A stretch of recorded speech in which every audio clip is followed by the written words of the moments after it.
L'introduction boursière de Airbnb va bientôt avoir lieu. Alors, est-ce qu'il faut acheter ces actions ou rester à l'écart? C'est ce qu'on va voir dans cette vidéo. C'est parti!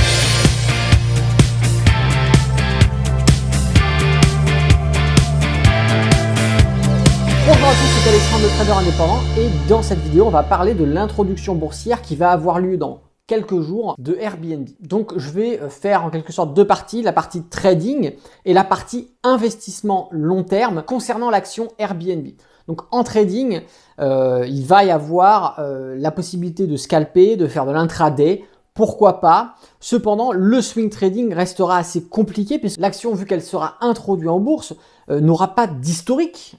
Ça commencera tout juste au niveau des cotations. Donc, ça sera assez compliqué de pouvoir se baser sur des éléments techniques qui nous permettraient de prendre des swing trading. Cependant, il est possible de faire ce qu'on appelle un coup de poker et ça va rejoindre l'investissement long terme, l'investissement boursier. En effet, il n'est jamais vraiment conseillé d'acheter des IPO, des introductions boursières, parce que justement, on n'a pas assez de recul sur l'activité, sur la rythmique, sur justement l'analyse technique qui est possible vis-à-vis de cette action. Même si effectivement, par l'intermédiaire de l'analyse fondamentale, de l'activité de l'entreprise, on peut avoir des estimations, ça n'empêche pas que ce qu'il se passe et ce qui se passera sur les graphiques ne peut pas être connu à l'avance. Même si l'entreprise a une bonne dynamique, on ne sait pas vraiment ce que vont avoir en tête les investisseurs professionnels, les investisseurs institutionnels qui, eux, vont faire bouger le marché, qui, eux, vont donner de la directionnalité justement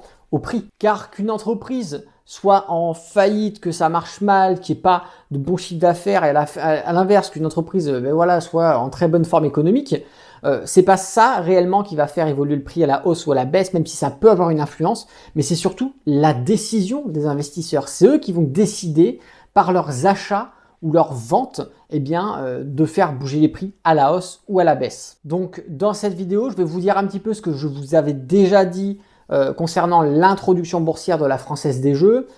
Je vous conseillerais, moi, de rester à l'écart. Pourquoi? Parce que, encore une fois, ça va être un coup de poker. Effectivement, on peut très bien acheter et faire du 10-20% en seulement quelques semaines.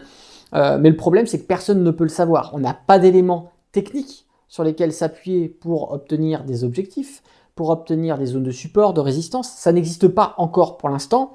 Au niveau fondamental, au vu du contexte qui est toujours un petit peu sensible, ça reste quand même délicat.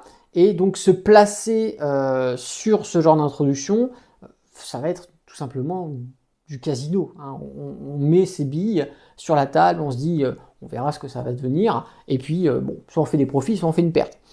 Sauf qu'encore une fois, je veux que vous ayez une réflexion d'investisseur ou de trader, mais rentable.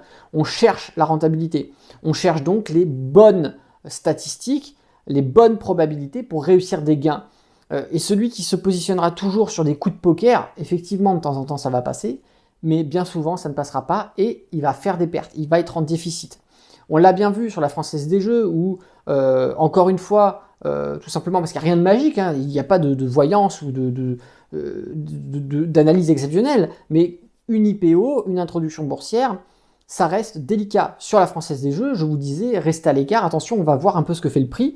Et effectivement, à un moment, le prix de cette action coûtait moins cher que ce qu'elle coûtait lors de son introduction. C'est-à-dire que à un moment, si on avait été patient, on aurait pu l'acheter moins cher que la majorité des gens lors de son introduction. Ça a duré quelques temps, fallait vraiment être vif pour capter le prix. Cependant, on s'est rendu compte qu'à un moment, on a coté moins cher que le cours d'introduction.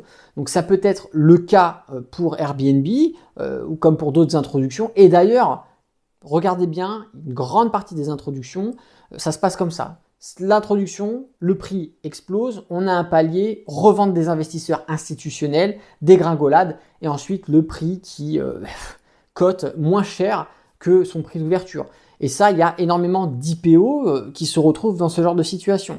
Donc là, Airbnb, effectivement, ça reste quand même une marque internationale puisqu'ils vont gérer tout ce qui va être location courte durée, moyenne durée, même parfois longue durée à travers tous les pays du monde tout simplement, même si effectivement au niveau de certains gouvernements ça a été attaqué, ils ne se sont pas laissés faire.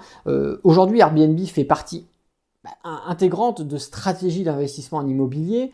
Donc c'est quand même effectivement une plateforme, une entreprise qui pèse économiquement dans ce milieu.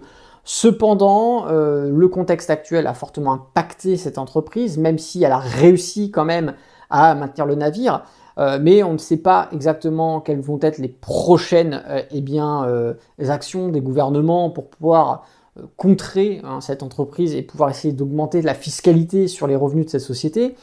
On ne sait pas quelles vont être les décisions des investisseurs professionnels et institutionnels à l'égard de cette introduction boursière. Donc on est un petit peu dans une zone de flou où nous, en tant qu'investisseurs particuliers, privés, pour compte propre, on va préférer plutôt aller sur des actifs qui ont des scénarios à forte probabilité pour générer des plus-values, plutôt que d'aller sur des scénarios où on n'a pas trop de vision d'ensemble pour pouvoir se positionner de façon assez serein. Voilà, j'aimerais bien savoir ce que vous pensez de cette introduction boursière à Airbnb. N'hésitez pas à le faire savoir dans les commentaires. Et puis si vous êtes intéressé par le trading et l'investissement boursier, en haut à droite s'ouvre une petite fiche, vous avez aussi le lien dans la description. Il s'agit d'une formation qui est totalement offerte et qui va vous permettre d'apprendre à lire un graphique, à savoir quand est-ce qu'il faut acheter, vendre, comment on fait concrètement pour réaliser des gains sur les marchés boursiers. Et puis, si vous souhaitez aller plus loin, je vous invite à aller voir le catalogue des formations complètes. Vous allez avoir accès à différents cours structurés avec plusieurs modules à suivre dans l'ordre pour atteindre vos objectifs. Si la vidéo vous a plu, je vous invite à mettre un petit pouce. Si vous avez une suggestion, un commentaire, faites-le sous cette vidéo dans la rubrique des commentaires. Et si vous n'êtes pas encore abonné à la chaîne YouTube, abonnez-vous et surtout activez la cloche, comme ça vous serez informé de toutes les prochaines sorties vidéo sur la chaîne YouTube. C'était Alexandre, le trader indépendant. Moi, je vous dis à bientôt pour une prochaine vidéo et d'ici là, tradez bien sur les marchés financiers. Ciao!